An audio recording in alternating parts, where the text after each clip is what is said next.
President మాట్లాడుతున్నాను. నా పేరు సురేఖ. ఈరోజు ఉగాది సందర్భంగా పెద్దవాళ్ళతో అంతా మీట్ అయ్యి ఇక్కడ ఉగాది పండగ సందడిగా జరుపుకుంటున్నాము. ఎందుకనగా గత 20 సంవత్సరాల కింద ఇది జరపబడ్డది.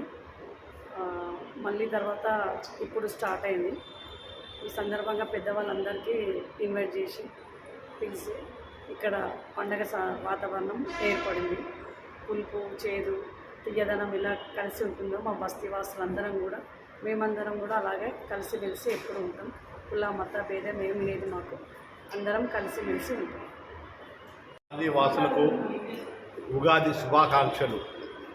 గత 55-60 సంవత్సరాల కిందట ఓట మల్లయ్య, కుర్మ మల్లయ్య అంటారు, ఆయన ప్రతి సంవత్సరము ఆయన భావానంద స్వామి గుడి దగ్గర ఈ యొక్క పచ్చడి చేసి ప్రతి సంవత్సరం పంచాంగ శ్రవణం చేసి బస్తీ ప్రజలకందరికీ పచ్చడి, బచ్చాలు ఇవన్నీ పంచిపెట్టేవాడు.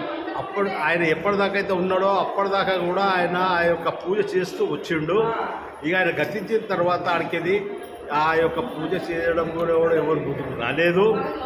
ఇప్పుడు ఏదైతే ఉందో దగ్గర ఇప్పుడు ఒక 30-40 సంవత్సరాల కిందకి ఇప్పుడు సురేఖ ఈ కమిటాలు కట్టిన తర్వాత మొదటి సంవత్సరం ఇవ్వాలి. ఏంటంటే సురేఖ గారు ఏం చేశారంటే మనం కూడా ఇప్పటి నుంచి స్టార్ట్ చేద్దామని చెప్పి ఇవాళ ఆమె ఈ యొక్క కార్యక్రమాన్ని స్టార్ట్ చేసింది. అందరూ బస్తీ ప్రజలు, యువకులు, స్త్రీలు, పెద్ద మనుషులు అందరూ కూడా వచ్చిండ్రు.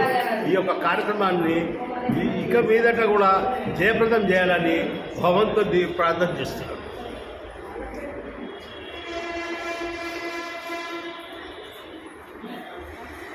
నూతన సంవత్సర శుభాకాంక్షలు, ఉగాది శుభాకాంక్షలు.